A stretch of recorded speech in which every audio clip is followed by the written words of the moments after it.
नमस्कार, बहुत स्वागत आप सभी का। दोपहर के 1 बजने वाले हैं, वक्त है मारो राजस्थान का। आप सबके साथ मैं हूं प्रियंका राय। बुलेटिन की शुरुआत बड़ी खबर के साथ करेंगे। सवाई से बड़ी खबर है, जहां पर 5000 की रिश्वत की राशि लेते हुए अतिरिक्त प्रशासनिक अधिकारी रामकिशन कुमार गिरफ्तार किया गया है। आंगनबाड़ी में सहायिका की भर्ती के एवज में रिश्वत की राशि ली थी। 5000 की रिश्वत राशि के साथ गिरफ्तारी की गई। महिला बाल विकास परियोजना कार्यालय में आरोपी कार्यकर्ता था। एसीबी सवाई माधोपुर की टीम ने इस कार्रवाई को अंजाम दिया है। तो एसीबी की ओर से एक और कार्रवाई की गई है, जहां पर एंटी करप्शन ब्यूरो की ओर से अतिरिक्त प्रशासनिक अधिकारी को ट्रैप किया गया है। आंगनबाड़ी में सहायिका भर्ती के एवज में रिश्वत की डिमांड की गई थी और रिश्वत की राशि लेते हुए एसीबी ने रंगे हाथों गिरफ्तार किया। शिकायत मिलने के बाद एसीबी की ओर से सत्यापन किया गया और इसके बाद ट्रैप बिछाया गया, जिसमें ये भ्रष्टाचारी फंस गया। 5000 की रिश्वत लेते हुए गिरफ्तार किया गया है। फिलहाल एसीबी की ओर से जांच जारी है। सहयोगी गिरिराज हमारे साथ जुड़ चुके हैं। गिरिराज, कार्रवाई की गई एसीबी की ओर से, क्या अपडेट मिल पा रहा है इसे लेकर? जी देखिए, सवाई माधोपुर जिला मुख्यालय के महिला बाल विकास परियोजना कार्यालय के अंतर्गत जो कार्यरत हैं अतिरिक्त प्रशासनिक अधिकारी रामकिशन कुमार आरोपी का नाम है।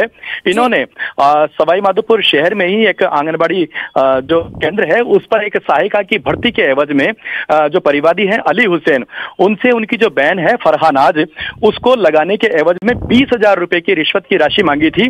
जहां पर जो बार्गेनिंग करने के बाद में ये जो सारा मामला था, ये 15,000 रुपए लेन देन को लेकर के तय हुआ। इसकी जो शिकायत है वो शिकायत एसीबी के अंदर दर्ज करवाई गई और एसीबी ने इस शिकायत की पुष्टि की। जब ये जांच के अंदर इसके सत्यापन जब हुआ, तब एसीबी ने अपना बिछाया और आज जब परिवादी ने आरोपी को 5,000 रुपए की रिश्वत की राशि दी, तब एसीबी की जो टीम है, जिनके जो डीवाईएसपी हैं सुरेंद्र कुमार शर्मा नेतृत्व के अंदर, आज अभी रंगे हाथों आरोपी को गिरफ्तार किया गया है।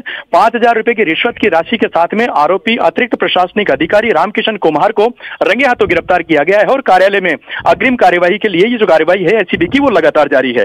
जी बिल्कुल, तो कार्रवाई जारी है। तस्वीरें भी हम दिखा रहे हैं जहां पर एसीबी की टीम पहुंची हुई है। और कौन कौन से ठिकाने गिरिराज जहां पर एसीबी की टीम जांच कर रही है या कर सकती है आगे?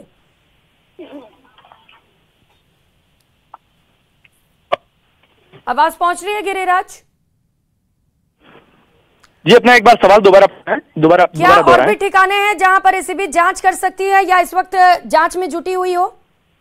निश्चित रूप से जो अभी कार्यालय है, उस कार्यालय के अंदर दस्तावेज हैं, वो इससे रिलेटेड जो दस्तावेज हैं वो खंगाले जा रहे हैं। इसके अलावा जो आरोपी है उसके घर भी टीम को रवाना किया गया है, जहां पर इससे रिलेटेड अगर कोई दस्तावेज हैं तो वो भी लगातार एसीबी लगातार कार्रवाई में जुटी हुई है और आरोपी से गहन पूछताछ भी लगातार कर रही है।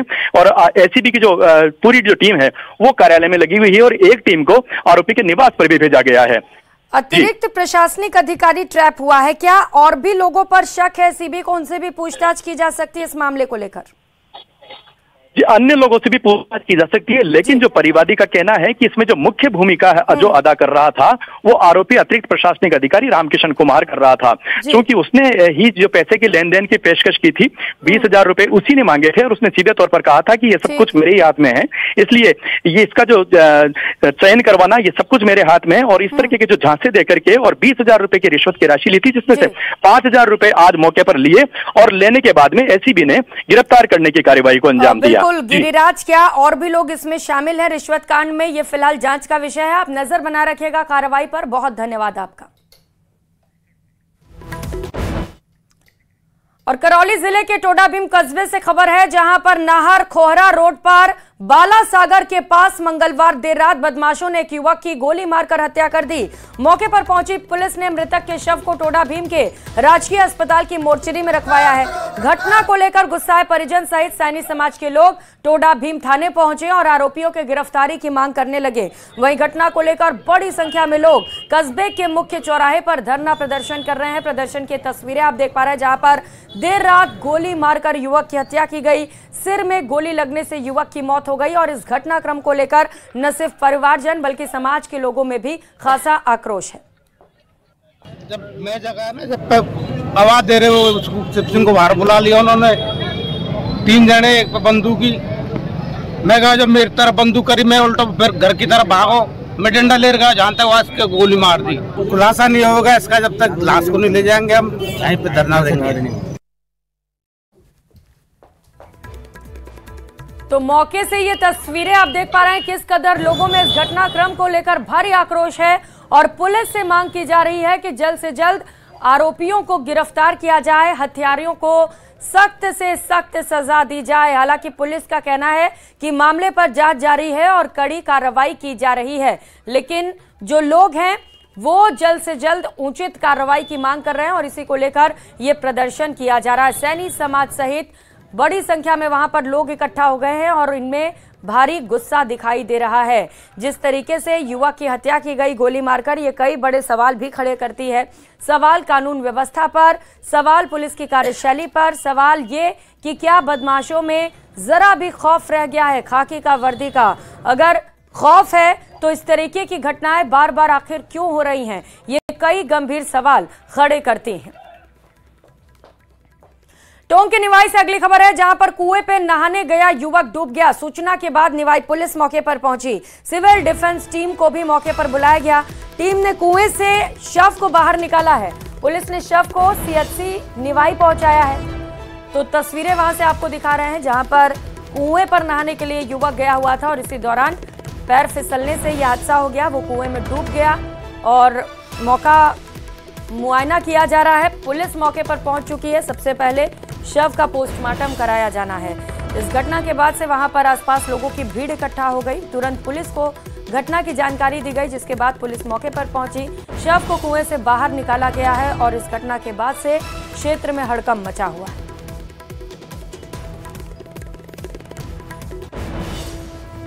उदयपुर से मिल रही बड़ी खबर का रुख कर लेते हैं, जहां पर मदरसे के लिए आवंटित भूमि को सरकार ने निरस्त कर दिया है।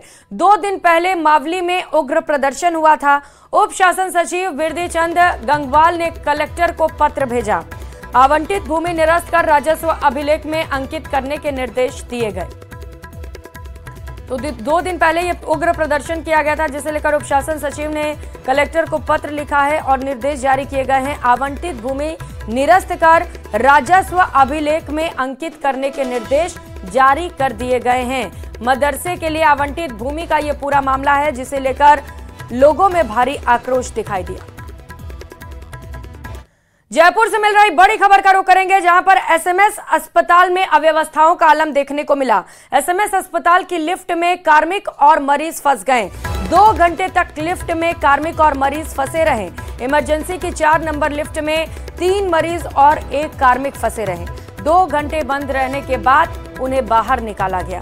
तो अस्पताल की ये लिफ्ट, जहां पर अव्यवस्थाएं दिखाई दी, लिफ्ट खराब होने की वजह से मरीज और कार्मिक की जान सासत में पड़ी रही, क्योंकि लगभग 2 घंटे तक वो लिफ्ट में बंद रहे। इस दौरान उनका दम भी घुटता रहा। अस्पताल की ये लिफ्ट जिसमें मरीज जाते हैं और ऐसे में कई सवाल खड़े करते हैं। खबर कोटा से है, जहां पर चलती दयोदय एक्सप्रेस ट्रेन के एसी कोच में सांप निकलने का मामला सामने आया। कोच में सांप को देखकर यात्रियों में अफरा तफरी मच गई। ट्रेन को कोटा के रेलवे स्टेशन पर ही रोक दिया गया। रेलवे कर्मियों, यात्रियों ने सांप को बाहर निकालने की कोशिश की, लेकिन सफल नहीं हो सके। मौके पर स्नेक कैचर गोविंद शर्मा को बुलाया गया। स्नेक कैचर ने कड़ी मशक्कत के बाद वाटर स्नेक का रेस्क्यू किया। सांप को पकड़ने के बाद यात्रियों ने राहत की सांस ली। तकरीबन 1.5 घंटे तक कोटा स्टेशन पर ट्रेन रुकने के बाद ट्रेन को रवाना किया गया।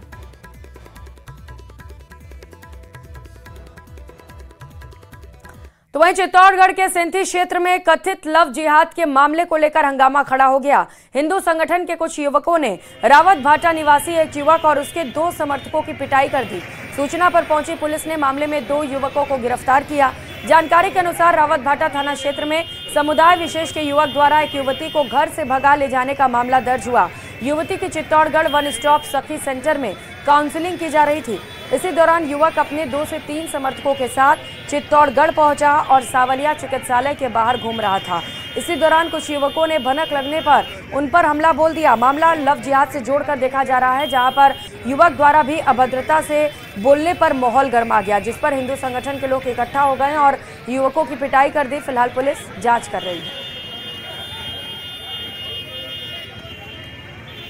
अगली खबर कोटा के मंडाना से है, जहां पर गणेश तालाब में मंगलवार को एक युवक की डूबने से मौत हो गई। वो अपने 2 दोस्तों के साथ तालाब में नहाने गया था। वहीं युवक को डूबता देख उसके दोस्त फरार हो गए। सूचना पर मंडाना थाना अधिकारी अजय शर्मा दल बल के साथ मौके पर पहुंचे और ग्रामीणों की मदद से सर्च ऑपरेशन चलाया। युवक के न मिलने पर इसकी सूचना एसडीआरएफ टीम को दी गई और मौके पर बुलाया गया। देर रात तक चलाए गए सर्च अभियान के बाद युवक के शव को पानी से बाहर निकाला गया। मृतक युवक 4 बहनों का इकलौता भाई था।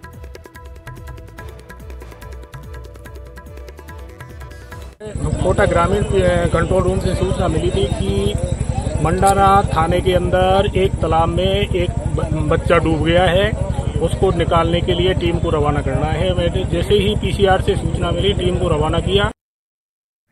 जयपुर से इस बीच बड़ी खबर मिल रही है, जहां पर कैब ड्राइवर से लूटपाट करने वाली गैंग का खुलासा हुआ। पुलिस की गिरफ्त में लूटपाट करने वाली गैंग आई है। गैंग के 3 शातिर बदमाशों और उनके नाबालिग साथी गिरफ्तार किए गए हैं। कैब बुक कर सुनसान जगह ले जाकर वारदात किया करते थे। कैब ड्राइवर को बंधक बनाकर मारपीट कर कार लूटने की वारदात को अंजाम दिया करते थे। गंगानगर से बड़ी खबर मिल रही है, जहां पर बंदूक और बारूद सहित एक को गिरफ्तार किया गया। 7JDM सूरज चंद सर की राय में वन विभाग की ओर से यह कार्रवाई की गई। वन विभाग ने एक बंदूक, बारूद सहित गोलियां भी बरामद की हैं। वन विभाग ने राजियासर थाने में इसे लेकर शिकायत दर्ज की है।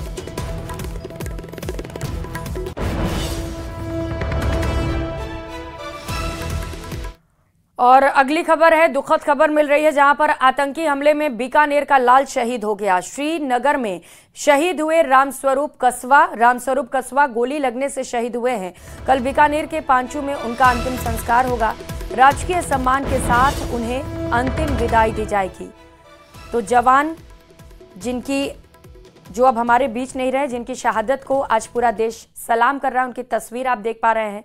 घर में लोगों की आंखें नम है, लेकिन सीने में फक्र भी है कि देश के लिए उन्होंने शहादत दी। श्रीनगर में आतंकियों से लोहा लेते हुए रामस्वरूप कसवा शहीद हो गए। बताया जा रहा है कि गोली लगने से वो शहीद हुए हैं। कल बीकानेर के पांचू में उनका अंतिम संस्कार किया जाएगा। राजकीय सम्मान के साथ अंतिम विदाई दी जाएगी। अंतिम विदाई में बड़ी संख्या में लोग उमड़ेंगे और वीर शहीद को सलामी देंगे। तो बीकानेर के लाल के शहीद होने की सूचना है। आतंकी हमले में एक और लाल देश ने खो दिया है। सहयोगी विक्रम हमारे साथ जुड़ चुके हैं। विक्रम, बड़ी क्षति है देश के लिए। बीकानेर के लाल शहीद हो गए हैं, कब होगा अंतिम संस्कार, क्या तैयारी से लेकर? जी बिल्कुल, ये जो शहीद हुए हैं बीकानेर के पांचू जो क्षेत्र है वहाँ के रहने वाले हैं और श्रीनगर में के बारामूला में ये पोस्टेड बताए जा रहे थे। और रामस्वरूप जो है वो इनका नाम है और गोली लगने से इनकी जो है वो मौत हो गई है। आतंकवादियों से लोहा लेते हुए ये पूरी घटना हुई है और कल जो है इनका पार्थिव देह जो है वो यहाँ पहुंचेगा और उसके बाद ही जो है अंतिम संस्कार जो किया जाएगा। और इस पूरे मामले को लेकर जिला प्रशासन की तरफ से जिला कलेक्टर ने भी जो है शोक व्यक्त किया है और इसके साथ साथ जो ग्रामीण हैं उनमें भी काफी शोक देखा जा रहा है। अभी इस शहीद के घर तक जो है ये सूचना नहीं पहुंच पाई है, लेकिन अभी गांव में पूरी तरीके से शोक का माहौल है और जब कल इनका पार्थिव देह यहाँ आएगा तो शहीद को जो है लोग नमन करेंगे और उसके बाद जो है अंत्येष्टि का कार्यक्रम किया जाएगा। जी आप बता रहे विक्रम कि शहीद के घर में अभी तक सूचना नहीं दी गई है, कौन कौन लोग हैं घर में?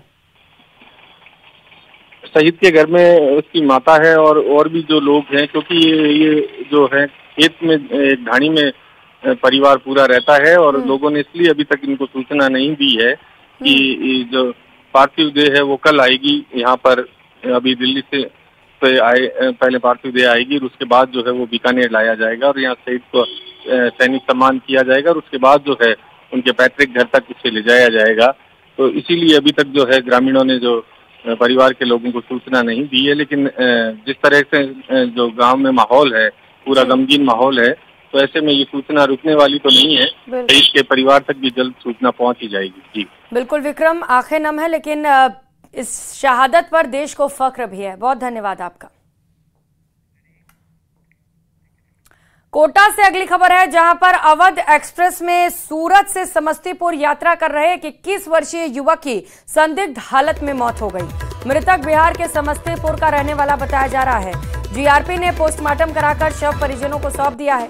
जीआरपी के हेड कांस्टेबल राजेश कुमार ने बताया कि एक युवक अवध एक्सप्रेस से सूरत से समस्तीपुर बिहार जा रहा था। कोटा स्टेशन पर तबियत बिगड़ने पर उसे उतारा गया, जहां इलाज के दौरान उसकी मौत हो गई।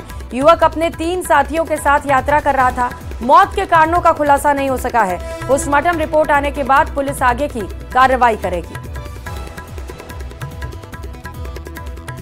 सूरत से जा रहे थे अवध पकड़ के समस्तीपुर के लिए, हम आगे इधर से जा रहे थे, काम भी नहीं, एकाएक उसका चक्कर आया, थोड़ा पानी मांगा, पानी दी, एकाएक मौत आ गया उसका। ट्रेन अवध एक्सप्रेस के स्लीपर कोच S2 के अंदर एक यात्री की तबीयत खराब होने के कारण उसको रेलवे स्टेशन कोटा पर उतारा गया था। यहाँ MBS अस्पताल लाकर चेक करवाया तो मृत होना घोषित हुआ। तो संदिग्ध अवस्था में मौत हो गई। बताया जा रहा है कि अपने दोस्तों और रिश्तेदारों के साथ वो ट्रेन में सफर कर रहा था। अचानक से उसकी तबीयत बिगड़ी। उसने दोस्तों को बताया कि उसे ठीक नहीं लग रहा है। जब दोस्त पानी लेकर पहुंचे तो वो बेहोश हो गया। कोटा पर ट्रेन को रोका गया और इसके बाद जब डॉक्टर को चेकअप के लिए बुलाया गया तो डॉक्टर ने मृत घोषित कर दिया।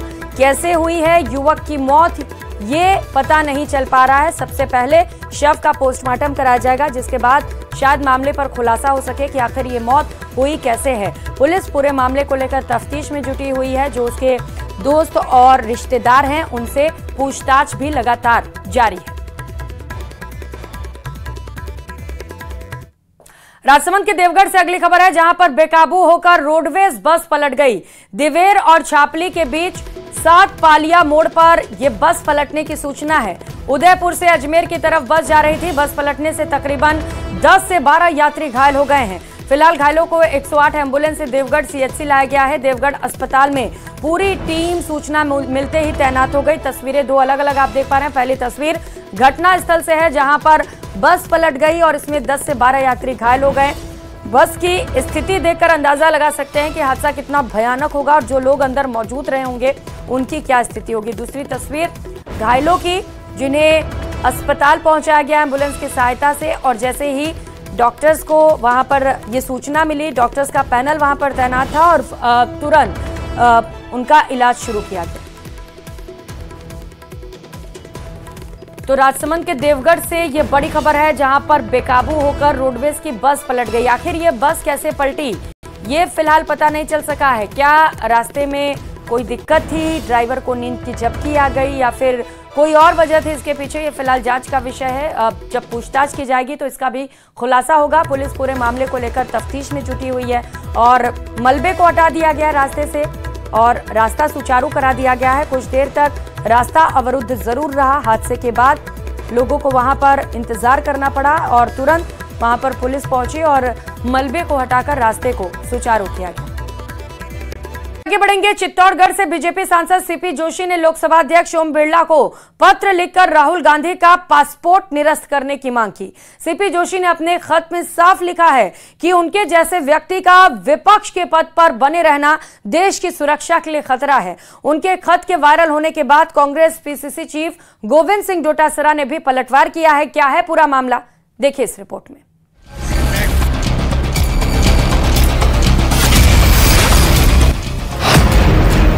सांसद सीपी जोशी का लोकसभा स्पीकर को खत, राहुल गांधी का पासपोर्ट रद्द करने की मांग, राहुल को बताया देश की सुरक्षा के लिए खतरा। विदेश में दिए गए राहुल गांधी के बयान अक्सर विवाद की वजह बन जाते हैं। ऐसे में उनके बयान को लेकर भारतीय जनता पार्टी के चित्तौड़गढ़ से सांसद सीपी जोशी ने लोकसभा स्पीकर ओम बिरला को खत लिखा है और उनका पासपोर्ट रद्द करने की मांग की है। इतना ही नहीं, उन्होंने राहुल गांधी के नेता प्रतिपक्ष के पद से भी इस्तीफे की मांग की है। उन्होंने खत में लिखा कि राहुल गांधी जैसे किसी भी व्यक्ति का नेता विपक्ष के पद पर रहना देश की सुरक्षा के लिए खतरा है और उनकी गतिविधियां देखकर लगता है कि वो देश विरोधी ताकतों के हाथ में है। अब सत्ता के लालच में कहीं की राष्ट्र विरोधी ताकतों के हाथों में खेलकर इस देश को नीचा दिखाने का काम राहुल गांधी जी कर रहे हैं। तो मैं सीपी जोशी एक सांसद होने के नाते नहीं, एक देश का नागरिक होने के नाते ये कह रहा हूँ कि ऐसे व्यक्ति का पासपोर्ट जब्त होना चाहिए जो माँ भारती को, इस भारत की के खिलाफ कोई दुनिया में जाकर इस देश को नीचा दिखाने का काम करते हैं। ऐसे व्यक्ति का पासपोर्ट जब्त होना चाहिए। राहुल गांधी के इस्तीफे की सीपी जोशी की मांग पर पीसीसी चीफ गोविंद सिंह डोटासरा ने हमला बोला है। उन्होंने एक्स पर लिखा कि भाजपा नेताओं में कुर्सी की लोलूपता में चमचागिरी और चाटुकारिता की पराकाष्ठा पार करने की होड़ लगी है। नेता प्रतिपक्ष राहुल गांधी के संदर्भ में चित्तौड़गढ़ से भाजपा सांसद द्वारा लोकसभा अध्यक्ष को लिखा गया और वायरल कराया गया पत्र इसका नमूना है। सही मायनों में ये पत्र कागजों का ढेर लगाकर पार्टी फोरम में अपनी उपस्थिति दर्ज कराने एवं संभावित मंत्रिमंडल में अपनी हैशटैग पर्ची निकलवाने की सिफारिश से अधिक कुछ भी नहीं है। उन्होंने आगे लिखा कि देश के लिए दो दो कुर्बानी देने वाले परिवार को भाजपा नेता राष्ट्र का सम्मान और सुरक्षा न सिखाएं। कांग्रेस नेता भले ही सीपी जोशी के खत को चमचागिरी और चाटुकारिता बता रहे हो, लेकिन बीजेपी नेता उनकी इस मांग को वाजिब मान रहे हैं। अध्यक्ष एवं सांसद सीपी जोशी जी का बयान कि राहुल गांधी का पासपोर्ट निरस्त कर देना चाहिए बिल्कुल उचित एवं जायज है। जिस प्रकार से राहुल गांधी ने विदेश की धरती पर हमारे 125 करोड़ भारतीयों का अपमान किया है, जिस प्रकार से देश विरोधी बातें की हैं, सिखों के विरोध में जो उन्होंने बोला है, ये बहुत ही निंदनीय एवं अशोभनीय है। राहुल गांधी ने एक बार नहीं कई बार ऐसे बयान दिए हैं जिसके चलते वो विवादों में आई हैं। ऐसे में बीजेपी जहां उनकी गतिविधियों को देश की सुरक्षा के लिए गंभीर मान रही, वहीं कांग्रेस नेता इसे चमचागिरी की संज्ञा दे रहे हैं। बहरहाल ये राजनीति है, यहाँ सत्ता पक्ष और विपक्ष के बीच मुद्दों पर मतभेद होना लाजमी है। अब देखना होगा कि सीपी जोशी के स्पीकर ओम बिरला को लिखे खत के बाद जो सियासत शुरू हुई है वो कहाँ तक जाती है। Bureau report, news 18 Rajasthan. और इसी के साथ इस बुलेटिन में फिलहाल इतना ही। आगे देखिए स्पेशल रिपोर्ट। नमस्कार।